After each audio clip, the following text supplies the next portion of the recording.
The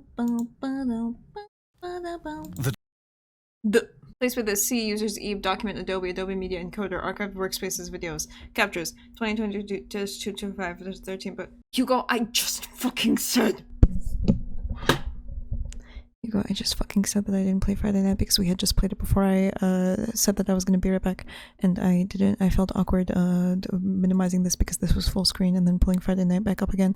Also, Friday Night is only a minute and 39 seconds long, so I'd have to go explicitly look for a longer Friday Night that looped, or I'd have to right click and loop it myself, which would have taken too long. So I ended up just leaving without giving you guys any music. Stop bitching about it. Rap sent in 2 videos. One is I broke into the International Security Convention by Max Fosh. And the other is, can you upload your mind and live forever?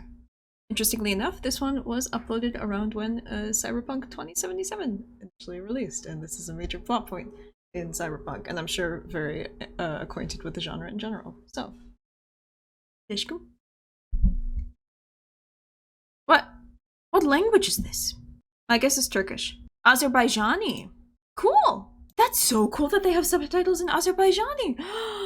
Kudos to the person who did those subs! They got Turkish, Spanish, Russian, Portuguese, Polish, Korean, Japanese, Italian, Hungarian, German, French, Azerbaijani, Chinese, and no Arabic. Do they only have auto-generated English? Bruh. Wait, no, they have English. I saw it. Wait, I'm going insane. I guess, is the auto-generation software good enough now that people just let it auto-generate? Anyway, okay, let's watch. Again. This is Can You Upload Your Mind and Live Forever by Kurzgesagt. This is one of, for full disclosure, I am very much a proponent of transhumanism. I think it's a very cool concept. One of my fears regarding it is that I feel that it'll likely only be reserved for those with the capital to afford it.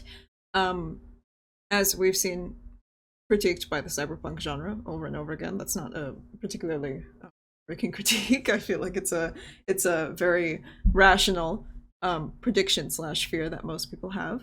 So I am a proponent of transhumanism, but one of the things that I'm less a proponent of is the idea of preserving consciousness for a couple of reasons. One of them being that I don't think we will ever physically truly find a way to preserve somebody's consciousness. I think the idea of the brain it's difficult. I was gonna say it's just the idea of the brain turning off then bringing it back. I don't know if that could ever truly be considered somebody, but hold on. Let me rephrase, because we have had people's brains turn off and then come back. We have saved people from brain death. It's more just the transferring of consciousness to something else that I don't think is possible, and I'm not sure ever will be. Because consciousness, what constitutes consciousness? It's the synapses in our brain, right? If you move that somewhere else, I don't think that would be considered you. I don't think that would actually physically be you. Because you can move electrical signals anywhere. You can duplicate them, you can replicate them. I feel like it's more akin to control seeing your person at the moment that the transfer happens, and control Ving it, copy pasting it somewhere else, but it's not you. Also, a big part of being a person is how we are entirely made of organic material, so we are constantly changing all the time. We're constantly like shifting, moving parts. So the idea of storing that in stasis does not sit right with me. I don't believe we'll ever be truly to encapsulate a human being in the way that we understand human beings. That's why when we interact with Johnny as a construct, I'm not seeing it as Johnny himself. I'm seeing it as an kind of apparition of him, of his personality, as they say. But I don't believe he's actually alive. I don't think it's his actual living soul. I think it's an apparition of his personality, because it's very difficult for me to believe that we'd ever be able to create. I believe we can create sentient AI. I do believe that's something we can do, but to move a human mind into a digitized format, I think is impossible. It's a different thing at that point. At that point, you're cloning a human and recreating them as AI, but that's not preserving the human's consciousness. Do you see the distinction I'm kind of trying to make here? It's a clone as opposed to transferring you yourself. I like to see his construct as a kind of AI generated by his human mind. I agree with you. That's what I'm getting at with the idea of cloning. It's a sentient AI. Like, the AI is alive. It's being with its own, making its own decisions with its own stream of consciousness, but it's not Johnny himself. Like I can't fathom a reality where we're able to move, like, say, me as an actual person to like to a different format, to a digitized format outside of my mind. Then again, I do believe in the concept of a soul. I don't know how I'd quantify it. I do like to think that souls exist, because the idea of eternal nothingness after death is something that really terrifies me. But so I think that's part of the reason why I kind of don't really believe in the idea of being ever able to like digitally transfer our consciousness. But it's also just in terms of logistics and the differences between transferring versus cloning, wherein I don't think we could ever truly transfer, but we likely could clone. I believe we can clone. Like clone copies of our personalities, 100%. But to transfer our actual selves, no. Mine is 6.9 TB. Imagine if people begin to compare consciousness storage sizes. I think it's gonna be a few more terabytes for it. I think my consciousness is in part defined by my existence. Like, my pain is hugely influential in the way I think and the way my mind works. And to remove that from me, just make me a consciousness as wild and wouldn't be me. I see what you're saying. But I feel like a faithful recreation of consciousness would entail anything. Like, an AI version of you would be indistinguishable from you. But I don't believe it would be you. It would be indistinguishable from you from the moment that the transfer happened. But then it would grow and evolve and become its own person, based off of its own experiences, you know? I don't think this video is safe for omnisists. So if you're an omnist, Yuto, please leave. The desire to be free from the limits of the human experience is as old as our first stories. We exist in audio, sorry. That blew my eardrums out. I think it's balanced for you guys, but it blew my eardrums out.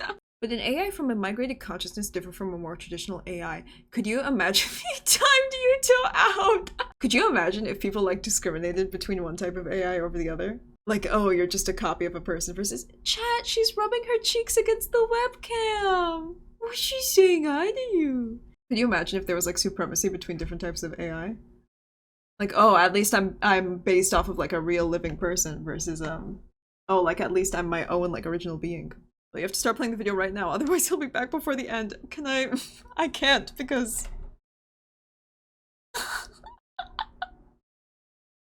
How am I meant to live, laugh, love in this condition? I can't click, she'll chomp my finger off.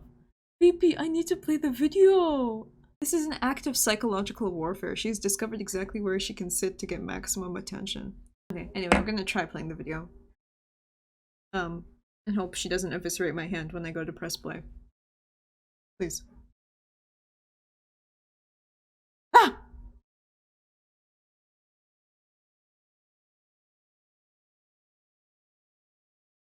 Oh god. I'll pick her up and remove her.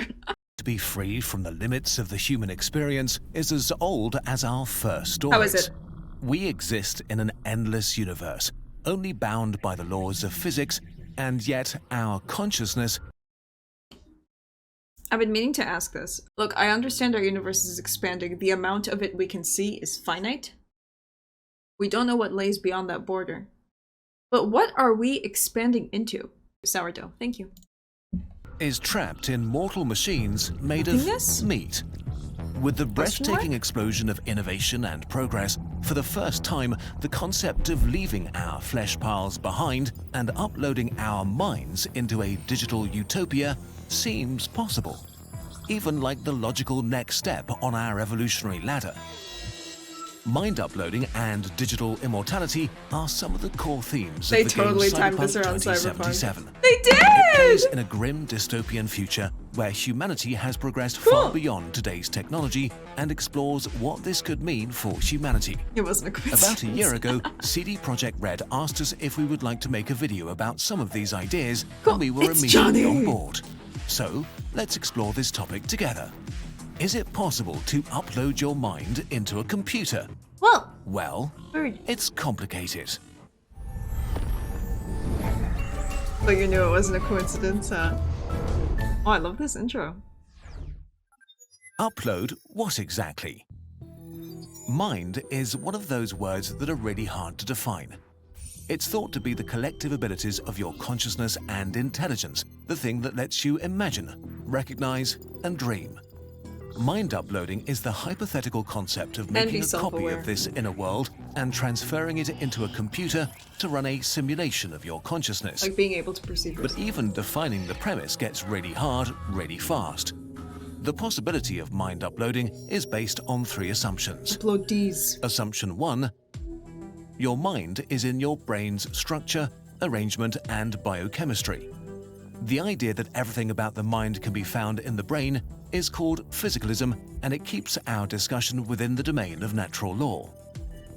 Assumption 2, at some point, we will understand the brain well enough and possess the technology to simulate all of its aspects to make a digital mind copy. Let's see, that's simulation. That's not transferification. Assumption 3, computer software can host your mind, which means the mind is computable. There is no physical property in the brain, including consciousness, that cannot be simulated accurately, even if it requires a lot of code. All of these assumptions have been proposed and challenged by scientists and philosophers, and they remain the subject of passionate debate. With so many fundamental questions still unanswered, it's hard to discuss the topic without annoying someone. Whatever your position, every discussion of mind upload has to begin with the brain. The brain in a nutshell. The brain is the most complex biological structure known and deserves its own entire video, so let's just take a brief look at it. Around 100 billion neurons are communicating via 1 million billion connections that are sending signals up to 1,000 times each second, which is 1 quadrillion events every second of your waking life. Wow. And it's not just neurons, there are billions of supporting and immune cells of various types performing different jobs. On a macro level, the brain can be divided into sections with different roles, from breathing and heart rate to coordinating movement and involuntary reflexes. The most developed parts, the neocortex, or the outermost layer of the brain, hold memories, our ability to plan, think and imagine, hope and dream. Where exactly the you part of the brain is situated is not entirely clear. Well, it's all of it, isn't it? We know that areas like the precuneus cortex have the greatest influence on our consciousness, but also that several areas can network together to share tasks none of them can do alone. The brain's building blocks are not exactly simple either. Neurons are not just wires, they alter and process information.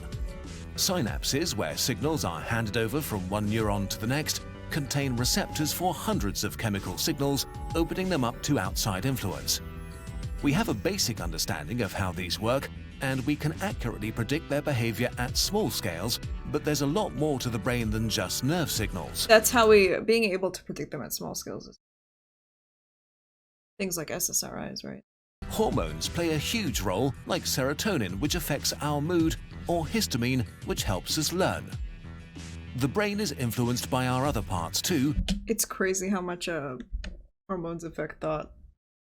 Like, any person who's experienced PMS symptoms know how much like hormones can affect just like not even mood, but also just general like lethargy, energy, or a lack thereof.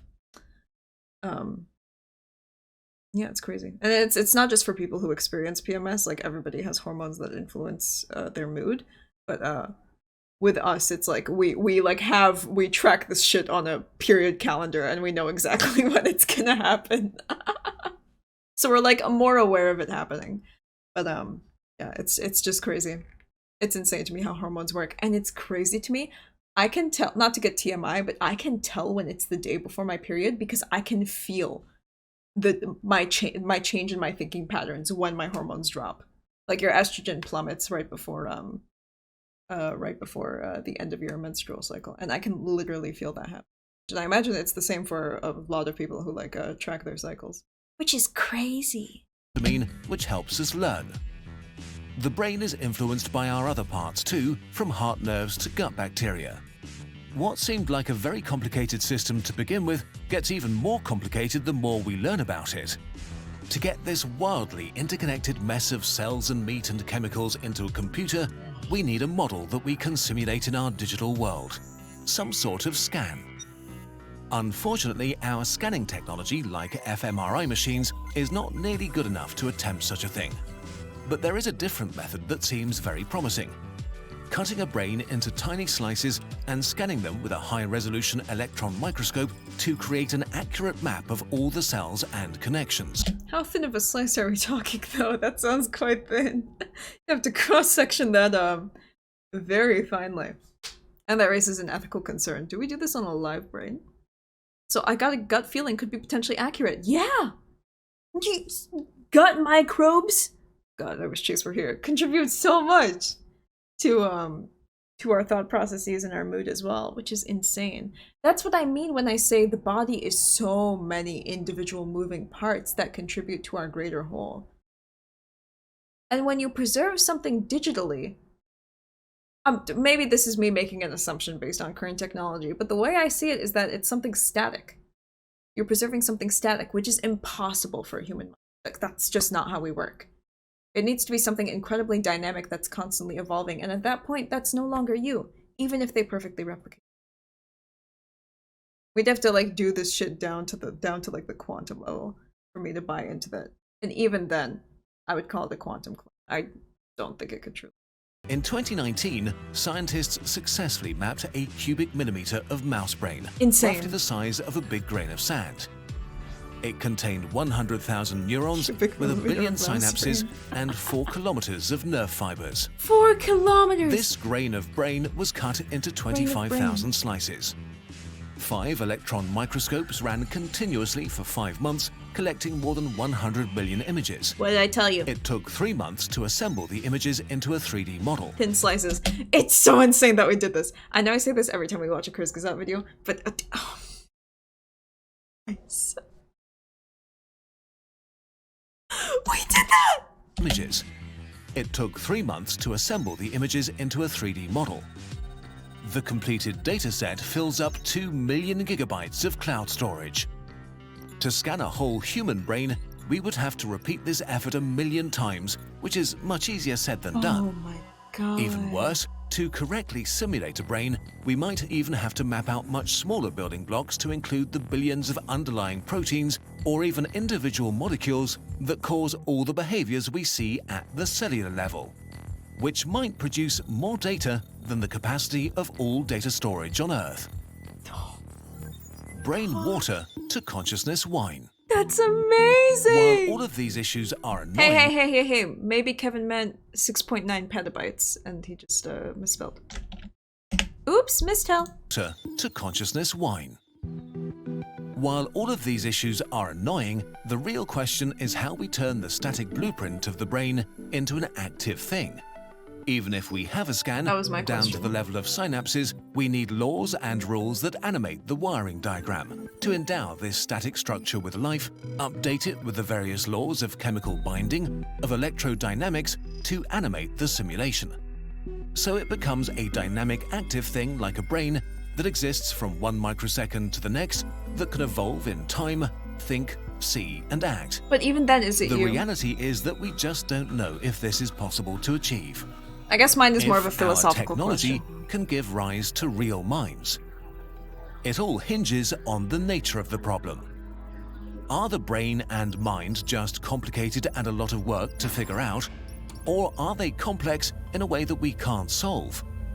In the worst case, consciousness is more than the sum of the parts of the brain in a way that we don't realize yet. I think, to me, that's best case, because that's sort of definitive, not definitive proof, but it's a thread of proof that we possess souls, something metaphysical that exists beyond our deaths, which I personally really like. In a way that we can't solve by getting better scans. Just having a list of the ingredients might not be enough to get a good consciousness cake. I think we can still create sentient life one day with tangible scientific results and through AI. But I don't like the idea of replicating our form of sentient life, which is odd. I don't usually get concerned with most transhumanist stuff, but this in particular I do. I'm fine with the idea of living longer, potentially indefinitely, but I think through augmenting and maintaining what we have, I don't like the idea of uploading ourselves anywhere. Also raises some ethical implications of what we could potentially do in terms of torture and prison. Like we could simulate somebody's mind to live in isolation for 1,000,000 years and then re-upload their brain back in. You know what I mean? Like we can do unfathomably cruel, horrible shit with that technology. I could upload my consciousness onto a server and have that part of me play OSRS. Is that considered bottoming since it's... Why did I say bottoming? Is that considered botting since it's just me? Since it's still me, just in electronic form. Read Orv. Orv actually, in a roundabout way, Orv kind of deals with this question. And an end goal. See, I don't want to die. The road to true simulation is unclear and requires a lot of innovation and research. Even if, which I do believe in souls, not necessarily believe, I do hope for souls. What do I call myself? A hopeful agnostic? Like, I don't know what's out there. I hope there's something beyond our physical bodies. Yeah, that's about how I'd frame my beliefs. Like, I hope there's a God. I'm not gonna definitively say whether there is or not, but I hope there is. Don't mind dying, not right now, but I think death is a part of life, and whatever comes after will be different from living. True, I would not want to live forever, because I do hope that there is something beyond this life. I agree with you there. That's why the idea of, I think Cyberpunk 2077, it's been alluded to, but we haven't gotten confirmation in game yet. The really rich in Cyberpunk 2077 upload themselves to like this sort of simulated like afterlife heaven in Arasaka. And like everyone else, just people who can't afford that just die. And I wouldn't want to do that. I wouldn't want to upload myself to a simulated heaven. Because what if we're barring ourselves from something infinitely different, potentially much better, potentially much worse? But what if there's something that, like, what if we, as we're living right now, are much, much, much smaller constructs than what we could potentially be beyond this life? Thanks, Beb. That's what scares me about, that's another thing that scares me about, like, living in a simulated heaven, if we were to create one. Or, like, a simulated afterlife of any kind.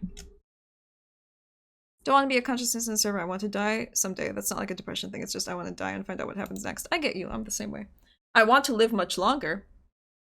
I'd love to live 1,000, 10,000, 2 million, billion years. Presuming I keep my sanity intact. And I still get to hang out with other people. It's not in isolation. Like, I'd love to see how humanity progresses or doesn't progress. But I would like to die eventually, just to see if maybe we are... Maybe if, like, this life is a much smaller construct of what we potentially say are quote-unquote souls could actually be. Oh god, it's Porter Robinson's shelter! I have no idea what the fuck Kevin's talking about. Okay, does anyone want to fucking say something? Anything else before we unpause? What if every time we die we wake up to find out reality of the previous life was just a simulation in the next? It's crazy to think about. You know, if we're ever able to create simulations to a degree that they can replicate the level of thought and consciousness that we have right now, the odds that we ourselves are in a simulation go up exponentially. Like, if we are ever able to truly create that, then it is far more likely that we are in a simulation than not. And that's not necessarily a bad thing. Maybe God, as we understand it, as people conceptualize, is the administrator of our simulation. And we just don't know it yet. You know? I do find it, I say I don't find it particularly disturbing, but I think if we found out tomorrow that we were all part of a simulation, I would have an existential breakdown, and I imagine a lot of people would too. I would cope by doing what I normally do. Something OSRS related.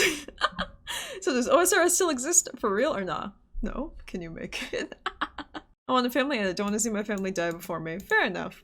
Fair enough. Yeah, I think this is like contingent, the idea of immortality. I would get lonely for sure. I feel like the idea of immortality is contingent on like the idea that other people, they don't necessarily have to be people I care for, but other people would be doing it with me. I wouldn't be some like, no, I'd totally be a hermit godlike figure that just like observes humanity from afar. Imagine if we have to escape the simulation by breaking those escape room activities. My ass is staying here. I would not be able to figure them out. Occam's razor. What's that again? I recognize the term. It's the simplest theory that's the solution. Ooh. Thanks, Kevin. Right now, we have a great starting point with tangible scientific results and an end goal, but the road to true simulation is like unclear and requires a lot of innovation and research. Humans have historically been horrible at predicting the pace of progress. In the best case, it's just a matter of doing the work and finding the right solutions. It might not be necessary to simulate every last cell down to the last atom. Instead, it may be possible to simplify elements into probabilistic models that could match the behavior of the brain using a more manageable number of simpler systems. Do you think we'll achieve AI consciousness or copying our consciousness well enough to upload human minds? But the science is real and worth pursuing. At the very least, we will just learn a lot about ourselves and develop a bunch of new technologies. If we succeed, this might put mind uploading well within the capabilities of our rapidly progressing computer technology. AI consciousness. The consequences for humanity and our future in this universe are vast, creepy, and amazing. The copy. Successful mind uploading is functional immortality. Unless damaged or deleted, you will continue to exist as long as a copy is stored somewhere. Of course, if the scan is corrupted in any of a myriad of ways, your mind might get corrupted too. You might be in an eternity of pain or paranoia, or having an endless psychotic breakdown. The question if this digital mind is you opens another whole can of worms. For now, we'll just assume that your digital mind at least feels like it's you. How would mind uploading change your outlook on life? Will you feel safer knowing that death is not necessarily the end? Or would you try to be super safe to avoid dying before your mind is uploaded?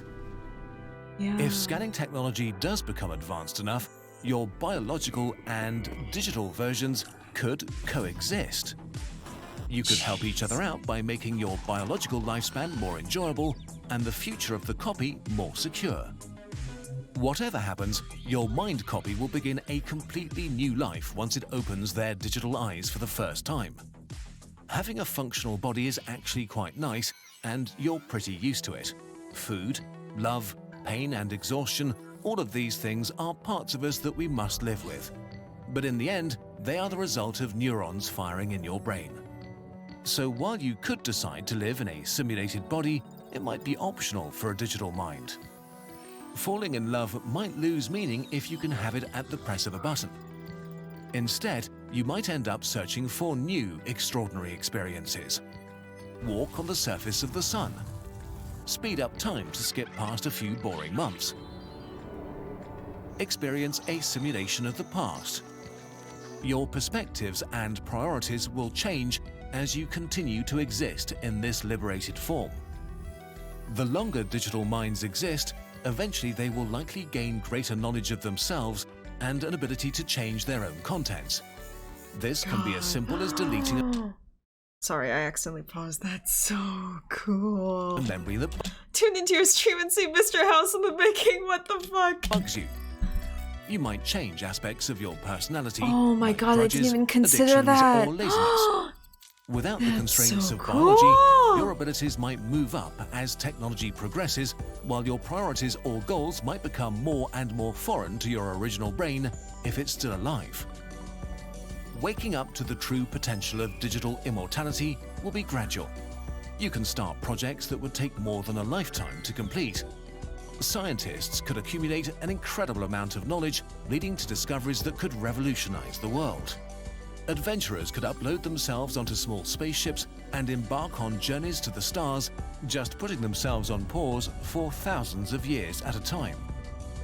Although it's unlikely that every digital mind will work for the benefit of humanity, since our current meat versions don't do that either. Some will seek power and influence and will have a literal eternity of trying to create empires. Others will begin hoarding as many resources for themselves as possible as they compete with other minds trying to do the same. The longer they live, the less sympathy they may feel for simple meat beings. Or imagine immortal cult leaders who propagate lies and invent religions, fine-tuning and perfecting their dogma over hundreds of years. Or perhaps none of all that. Maybe our minds are not made for immortality.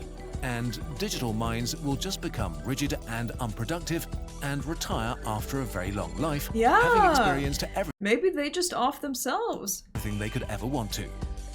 It's hard to predict how much good or bad a self-improving mind could do with hundreds or thousands of years of free time.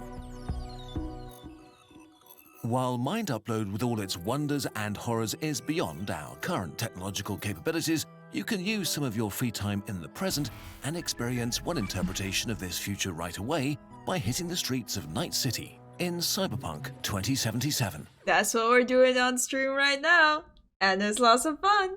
Yeah, honestly, bless Kurzgesagt for keeping their content like pay optional. I mean, they have a Patreon, right? Yeah, they do. Yeah, it seems like YouTube comments agree with me. It's going to be a digital clone of you, but it's not going to be you yourself. I wouldn't be comfortable with cloning myself. Ever. That's something that really scratches me the wrong.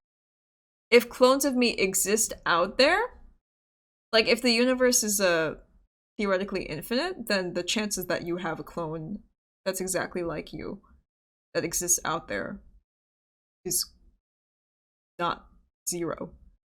I wouldn't mind meeting a clone that emerged just from entropy. I had like a book called Memory called Empire. One of the key concepts is the idea that the main character has a predecessor for her job in mind. Also a good book on imperialism and cultural colonialism. Cool. I'll write it down. I think that if there were a game to live in infinitely, it might be a farming sim like Stardew or Animal Crossing. That'd be cute. Maybe the Steam friends that never logged back in found a way to exit the simulation. I'm happy for them. Question, would you choose to live out the rest of your life in a perfect simulation, never or only right before you die? No, it's fake. I wouldn't do it. No, I wouldn't do it. Back from Din Din, have y'all uploaded your consciousness yet? It was T-minus like a couple thousand years and we'll be there.